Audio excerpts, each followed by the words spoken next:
एक ऊंचे पहाड़ पर एक परिंदा कल्पना रहता था। उसका सपना था बादलों के पार उस सूरज को छूना जहां कोई नहीं पहुंचा। वो हर दिन उड़ता, थक कर गिरता और फिर कोशिश करता। वहीं पहाड़ की तलहटी में एक बुजुर्ग पत्थर विवेक पड़ा था। पत्थर ने परिंदे से कहा, बेटा, सिर्फ पंख फड़फड़ाने से सूरज नहीं मिलता। अपनी ताकत बचाओ और हवा के रुख को पहचानना सीखो। परिंदे ने पत्थर की बात को अनसुना कर दिया। एक दिन तेज तूफान आया। परिंदा अपनी जिद में उड़ता रहा और तूफान से टकराकर लहूलुहान होकर उसी पत्थर के पास आ गिरा। पत्थर मुस्कुराया और बोला, तुम्हारी कल्पना सुंदर है कि तुम सूरज तक जाना चाहते हो, लेकिन तुम्हें विवेक की जरूरत है, ये समझने के लिए कि तूफान से लड़ा नहीं, उसे इस्तेमाल किया जाता है। अगले दिन परिंदे ने पत्थर की सलाह मानी। उसने तूफान का इंतजार किया और जैसे ही हवा चली, उसने अपने पंख नहीं फैलाए बल्कि हवा की लहरों पर खुद को छोड़ दिया। नतीजा, वो बिना थके उन ऊंचाइयों तक पहुंच गया जहां वो अकेले कभी नहीं पहुंच पाता। इस कहानी की शुरुआत कुछ इस तरह से होती है। चलिए जानते हैं इस कहानी में आगे और क्या कुछ नया होता है। विवेक और कल्पना एक ही शहर में रहते। दोनों परिवारों के बीच रिश्ता बहुत गहरा। विवेक के पिता राहुल शर्मा और कल्पना के पिता मनोज जैन, दोनों में पक्की दोस्ती। दोनों पढ़ाई पूरा करने के बाद में जॉब में लग गए। इसके बाद दोनों की शादी हो गई। शादी के करीब 2 साल बाद ये संयोग ही था कि दोनों के घर में बच्चे की किलकारी गूंजने लगी। राहुल के घर बेटी का जन्म हुआ और मनोज के घर बेटा। दोनों घरों में जन्मदिन की खुशियां धूमधाम से मनाई गईं। राहुल के बेटे का नाम कल्पना और मनोज के बेटे के नाम विवेक रखा गया। राहुल और मनोज का घर आसपास ही था, जिससे दोनों परिवार का एक दूसरे के घर जाना अक्सर होता। समय के साथ दोनों बच्चों की उम्र बढ़ती गई। दोनों दोस्तों विवेक और कल्पना के एक ही स्कूल में दाखिला करवाया गया। दोनों एक साथ स्कूल जाते और खाली समय में एक साथ खेलते कूदते। स्कूली शिक्षा पूरी होने के बाद विवेक और कल्पना का एक ही कॉलेज में दाखिला करवाया गया। जब तक दोनों छोटे थे तब तक दोस्ती प्यार कुछ नहीं समझते। साथ खेलना है मतलब खेलना है, साथ स्कूल जाना है मतलब स्कूल जाना है। इसके बाद विवेक और कल्पना बड़े हुए, साथ साथ कॉलेज जाने लगे। तब तक बहुत कुछ समझने लगे। बचपन से साथ रहने के कारण दोनों एक दूसरे को बहुत अच्छे से समझ गए थे। दोनों में कुछ कर गुजरने का सपना, जिससे अपना और अपने माता पिता का नाम रोशन कर सकें। तब तक विवेक और कल्पना की दोस्ती मजबूत हो गई थी। कॉलेज में विवेक और कल्पना आसपास एक ही टेबल पर बैठते। विवेक पढ़ने में होशियार पर कल्पना थोड़ी कमजोर। दोनों में अक्सर पढ़ाई की बातें होती। कल्पना को जब भी कोई परेशानी होता तो वो विवेक की मदद लेती। विवेक बस एक बात उससे हमेशा कहता, पढ़ाई में ईमानदार कोशिश और मेहनत जरूरी है। कल्पना विवेक की बातों को ज्यादा गंभीरता से नहीं लेती। वो सोचती विवेक तो है, जहां दिक्कत होगी विवेक से समझ लेगी। समय बीतता गया। एग्जाम की तारीख अब निकट आ गई। अब कॉलेज जाना बंद और घर में ही एग्जाम की तैयारी शुरू। विवेक एग्जाम को लेकर काफी गंभीर था। दिन भर उसका एक ही काम, बस पढ़ाई। एग्जाम के कारण विवेक और कल्पना का मिलना जुलना कम हो गया, लेकिन कल्पना का मन नहीं मानता। हर 1-2 दिन में कल्पना विवेक से मिलने उसके घर पहुंच जाती। विवेक का ध्यान पूरी तरह पढ़ाई में रहता। वो कल्पना को समझाता कि एग्जाम की तारीख पास है, घर जाओ और एग्जाम की तैयारी करो। कल्पना इससे कुछ देर के लिए नाराज होती, पर बाद में समझ जाती और अपने घर चली जाती। एग्जाम के दिन भी दोनों एक साथ ही कॉलेज के लिए निकले। एग्जाम हॉल से निकलते तो दोनों में बातें हुई, पेपर कैसा गया। विवेक के चेहरे में खुशी और कल्पना थोड़ी परेशान, क्योंकि पेपर उतना अच्छा नहीं गया होता। विवेक उसे समझाता कि तैयारी अच्छे से कर, अगला पेपर अच्छा जाएगा। अब कल्पना को समझ आया कि एग्जाम के लिए मेहनत और दिल से कोशिश जरूरी है। एग्जाम के कुछ दिन बाद रिजल्ट आ गया। विवेक का रिजल्ट शानदार, पूरे यूनिवर्सिटी में टॉप पोजीशन। कल्पना ने भी एग्जाम क्लियर तो किया, पर रिजल्ट संतोषजनक नहीं। इस बात को लेकर कल्पना के माता पिता भी नाखुश। इधर विवेक के घर में बधाई देने लोगों का तांता लगा रहा। अब विवेक के पिता उसके अच्छे भविष्य के बारे में सोचने लगे। इधर विवेक और कल्पना का मिलना जुलना पहले की तरह जारी रहा। धीरे धीरे दोस्ती अब प्यार का रूप लेने लगी। दोनों का प्यार परवान चढ़ने लगा। किसी दिन नहीं मिल पाते तो रात को नींद नहीं आती। दोनों का हाल एक ही जैसा। एक समय ऐसा आया जब प्यार दीवानगी की सीमा पार कर गई। दोनों के माता पिता को इस बात की कोई जानकारी नहीं। कल्पना के माता पिता उसे समझाते, तू अब बड़ी हो गई है, विवेक के साथ ज्यादा घूमेगी फिरेगी तो लोग दुनिया भर की बातें बनाएंगे। लेकिन कल्पना पर माता पिता के इन बातों का कोई असर नहीं होता। वो रोज शाम को तैयार होकर घर से निकलती। शहर के किसी गार्डन में दोनों मिलते और घंटों बातें करते। कई बार कल्पना को घर देरी से पहुंचने पर उसके माता पिता डांटते, फिर समझाते। कल्पना की उम्र अब 22 साल की हो गई। उसके माता पिता को लगता बेटी शादी के लायक हो गई है। पिता मनोज ने अपने सभी रिश्तेदारों को इत्तला कर दिया कि कल्पना के लिए कोई अच्छा सा लड़का देखना है। इधर विवेक के आगे की पढ़ाई के लिए दूसरे शहर में चला गया। इससे पहले वो कल्पना को समझा गया कि अपना ध्यान रखना, लेकिन कल्पना उदास, वो सोचती विवेक के बिना कैसे रह पाएगी। विवेक कहता चिंता मत करना, मैं पढ़ाई पूरी होते ही वापस आ जाऊंगा। विवेक का एडमिशन एक बड़े इंजीनियरिंग कॉलेज में हो गया। सिविल इंजीनियरिंग में अपनी पढ़ाई पूरी करता है। इसी बीच एक बड़ी कंपनी में उसका कैंपस सिलेक्शन होता है। कॉलेज से निकलते ही वो नौकरी ज्वाइन करता है। कंपनी में एक अच्छे और होनहार इंजीनियर के रूप में विवेक की पहचान बनती है। इस दौरान कई बड़ी कंपनियों से ऑफर आता है, लेकिन वो किसी दूसरी कंपनी में नहीं जाता और खुद की कंपनी खड़ा कर लेता है। कंपनी का नाम रखता है कल्पना कंस्ट्रक्शन कंपनी। बहुत कम समय में उसकी कंपनी की एक अलग पहचान बन जाती है। देखते ही देखते विवेक की कंपनी नाम शिखर पर पहुंच जाता है। अब विवेक शहर का सबसे बड़ा कारोबारी बन गया है। उसकी कंपनी में सैकड़ों लोग काम करते हैं। विवेक के पास धन दौलत, गाड़ी बंगला सहित किसी चीज की कोई कमी नहीं रहती। वो एक महंगी और चमचमाती सी कार से रोज ऑफिस जाता है और अपनी कंपनी को शिखर तक पहुंचने की हर ईमानदार कोशिश करता है। विवेक एक ईमानदार, संघर्षशील और होशियार कंपनी मालिक बन जाता है। इधर कल्पना की शादी के लिए रिश्ते आने लगते हैं। कल्पना अपने माता पिता से विवेक से प्यार करने की बात कहती है। साथ ही शादी भी उसी के साथ करने की जिद करने लगती है। उसके माता पिता इस शादी से इनकार कर देते हैं क्योंकि विवेक और कल्पना अलग जाति के थे। दोनों के पिता अपनी पुरानी दोस्ती को किसी रिश्ते का नाम नहीं देना चाहते। इस कारण कल्पना की शादी किसी दूसरे परिवार में तय हो जाती है। कल्पना अपनी दिल की सारी बातें विवेक से फोन पर शेयर करती है। विवेक बस इतना ही कहता है, कल्पना, हमारा प्यार अगर अच्छा है तो हमें कोई अलग नहीं कर सकता। विवेक भी अपने पहले प्यार को खोना नहीं चाहता। वो कल्पना को समझाता है, लेकिन कल्पना नहीं मानती और कहती है, मुझे आकर यहाँ से ले जाओ। विवेक कल्पना के साथ जबरदस्ती या चोरी छिपे शादी नहीं करना चाहता। वो कहता है कि मैं शादी पूरी रीति रिवाज से करूंगा ताकि समाज में प्रतिष्ठा भी बनी रहे। वो कल्पना को भगाकर नहीं ले जाना चाहता। विवेक कल्पना के माता पिता से बात करता है, लेकिन विवेक और कल्पना की शादी के लिए कोई तैयार नहीं होते। बावजूद विवेक कल्पना से कहता है, सच्चा प्यार कभी झुकता नहीं, ईश्वर भी कोई ना कोई रास्ता जरूर बना देता है। कुछ दिन बाद कल्पना के माता पिता एक दूसरे परिवार में उसकी शादी का रिश्ता पक्का कर देते हैं। शादी के बाद कल्पना अपने ससुराल चली जाती है, पर वो विवेक को भूला नहीं पाती। इधर विवेक को जब कल्पना की शादी का पता चलता है तो वो भी काफी निराश हो जाता है, पर उसे ईश्वर और अपने सच्चे प्यार पर भरोसा था। कुछ दिनों बाद तक कल्पना और विवेक में बातें होती हैं। फिर विवेक अपने प्यार को कुर्बान समझने लगता है। दोनों के बीच बातचीत का सिलसिला टूट जाता है। कुछ दिन तक विवेक का मन काम में नहीं लगता, पर वो हिम्मत नहीं हारता और अपने लक्ष्य को हासिल करने में ईमानदार कोशिश में जुट जाता है। बहुत कम समय में विवेक की कंपनी का नाम शिखर में पहुंच जाती है। इधर शादी के बाद कल्पना के ससुराल में कलह शुरू हो जाती है। हर छोटी मोटी बात पर उसे फटकार लगाई जाती है। साथ ही उसके साथ प्रताड़ना का दौर भी शुरू हो गया। शादी के वक्त पति आलोक कल्पना को हर खुशी देने के वादा तो करता, पर शादी के बाद वो अपने माता पिता से कुछ नहीं कह पाता और कल्पना हर दिन प्रताड़ित होते रहती। कुछ दिन बाद आलोक भी उसके साथ मारपीट करने लगता है, पर कल्पना अपने माता पिता को ससुराल की कोई बात नहीं बताती। कल्पना बचपन से अपने माता पिता के संस्कार में ढली थी। इस कारण ससुराल में भी एक संस्कारिक बहू के रूप में दिन गुजारती रही। कोई 6 महीने तक उसके ससुराल के माहौल में कोई बदलाव नहीं आया, जबकि कल्पना अपने पति सहित सास ससुर का पूरा सम्मान देती। साथ ही ससुराल में सबका ध्यान खूब अच्छे से रखती। लेकिन उसके ससुराल के लोग रूढ़िवादी थे। ससुराल वाले कल्पना को भी उसी रूप में देखना चाहते। कल्पना काफी समझदार और पढ़ी लिखी थी। वो प्रताड़ना की अंतिम सीमा तक बर्दाश्त करती रही। एक दिन कल्पना तंग आकर ससुराल छोड़कर मायके चली गई। उसके माता पिता भी उसे अपने साथ रखने को तैयार नहीं। उनका कहना होता है, बेटी शादी के बाद पराये हो जाती है और ससुराल ही उसके लिए सब कुछ होता है। अपने माता पिता की बात सुन कल्पना बहुत आहत होती है।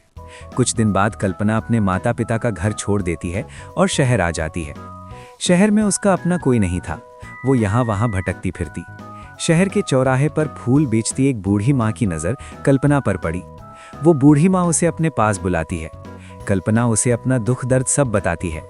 इससे उस बूढ़ी माँ को कल्पना पर तरस आ जाता है। बूढ़ी माँ का भी आगे पीछे कोई नहीं होता और वो फूल बेचकर अपना गुजारा करती है। उसका अपना एक छोटा सा कच्चा मकान भी था, जहाँ सालों से वो अकेली रहती। कल्पना को बूढ़ी माँ अपने घर ले जाती है। अब उस घर में 2 लोग होते हैं। कल्पना उसी घर में चूल्हा चौका संभाल लेती और बूढ़ी माँ रोज सुबह से चौराहे पर फूल की दुकान पर पहुंच जाती। शाम को बूढ़ी माँ जब घर पहुंचती तब तक कल्पना खाना बनाकर रखती, जिससे बूढ़ी माँ भी खुश हो जाती। कल्पना ने उस कच्चे मकान में बिखरे पड़े सामानों को ठीक ठाक कर लिया था, जिससे एक कच्चा छोटा सा घर भी काफी सुकून देता। कल्पना रात में बूढ़ी माँ से बातें करती। इधर बूढ़ी माँ भी अपने गुजरे दिनों को याद करते हुए कल्पना को सब कुछ बताती। अब दोनों के बीच माँ बेटी जैसा रिश्ता बन गया। कुछ दिन बाद बूढ़ी माँ की तबीयत अचानक खराब हो जाती है, जिससे कल्पना परेशान हो जाती है। वो किसी तरह बूढ़ी माँ को डॉक्टर के पास ले जाती है। डॉक्टर जांच करता है और दवाई की पर्ची लिख देता है। कल्पना जब अपने घर से भागी थी तब उसके पास कुछ पैसे थे। इसी पैसे से वो बूढ़ी माँ के लिए दवाइयाँ खरीदती है। इलाज के बाद बूढ़ी माँ की तबीयत में कुछ सुधार आता है। अब जब बूढ़ी माँ फूल बेचने जाने की बात कहती तो कल्पना उसे मना कर देती है और खुद फूल बेचने जाने की बात कहती है। इससे बूढ़ी माँ को भी लगता कि इस उम्र में उसे एक सहारा मिल गया। अब रोज कल्पना सुबह जल्दी उठ जाती और बूढ़ी माँ के लिए खाने पीने का इंतजाम कर फूल दुकान में पहुंच जाती। शाम को घर लौटकर कल्पना बूढ़ी माँ को हिसाब देती तो बूढ़ी माँ कहती, बेटी ये हिसाब अपने पास रख और अब सब कुछ तेरा ही है। कल्पना की आंखें भर आती है। वो सोचती है एक अनजान शहर में माँ जैसा प्यार। अब कल्पना उस बूढ़ी माँ का पूरा ध्यान रखती और साथ में फूल दुकान भी संभालती। बूढ़ी माँ का फूल दुकान उसी शहर में था जहाँ विवेक की कंपनी थी, लेकिन इसकी जानकारी कल्पना को नहीं थी। कल्पना रोज बूढ़ी माँ की फूल दुकान पर पहुंच जाती और खूब अच्छे से दुकान को सजा कर रखती। इससे चौक से गुजरने वाले हर किसी की नज़र उस फूल दुकान पर टिकती। इतने दिनों में कल्पना को सब आइडिया हो गया था कि फूल कहाँ से आता है, क्या भाव में मिलता है और उस फूल को किस रेट पर बेचना है। एक दिन विवेक अपनी चमचमाती कार से उसी चौराहे से गुजरता है। इस दौरान कल्पना दुकान में फूलों को सजा रही थी। विवेक की नज़र कल्पना पर पड़ती है। थोड़ी देर के लिए विवेक परेशान हो उठता है। वो सोचता है ये उसके आंखों का भ्रम होगा। विवेक ज़्यादा कुछ नहीं सोचता और अपने ऑफिस के लिए निकल जाता है। कुछ दिन बाद विवेक के माता पिता उससे मिलने शहर आते हैं। विवेक की शान शौकत और तरक्की देखकर बहुत खुश होते हैं। कुछ देर बातें होती हैं, फिर विवेक को एक मीटिंग अटेंड करना था। वो अपने माता पिता को बताकर ऑफिस चला जाता है। वह शाम को जल्दी से काम निपटाकर घर वापस आता है। इसके बाद काफ़ी देर तक माता पिता से बातें करता है। इस दौरान विवेक अपनी कामयाबी के बारे में पूरी बातें बताता है। उसके माता पिता को अपना सपना पूरा होने जैसा लगता है। रात को डिनर के दौरान विवेक के माता पिता उससे परिवार बसाने की बात करते हैं। वो कुछ देर के लिए शांत हो जाता है, जिससे उसके माता पिता को लगता है कि विवेक का मन अभी शादी करने का नहीं है। बाद में विवेक खुद कहता है, समय आने पर मैं बता दूंगा। कंपनी को और आगे ले जाने तक इंतजार करने को कहता है।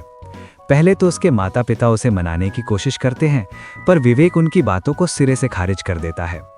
करीब सप्ताह भर साथ रहने के बाद विवेक के माता पिता लौट जाते हैं।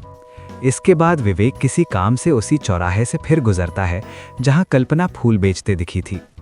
इस दौरान विवेक देखता क्या है, कल्पना फूल दुकान में ग्राहकों को अटेंड कर रही है। अब विवेक की आंखें धोखा नहीं खा सकती थीं। वो फूल दुकान के पास अपनी कार रोकता है, कुछ समझने की कोशिश करता है। कल्पना जब ग्राहकों से फ्री हो जाती है तब विवेक अपनी कार से उतरकर उस फूल दुकान पर जाता है। दोनों की नज़रें मिलती हैं, पर दोनों सिर्फ एक दूसरे को देखते ही रह जाते हैं।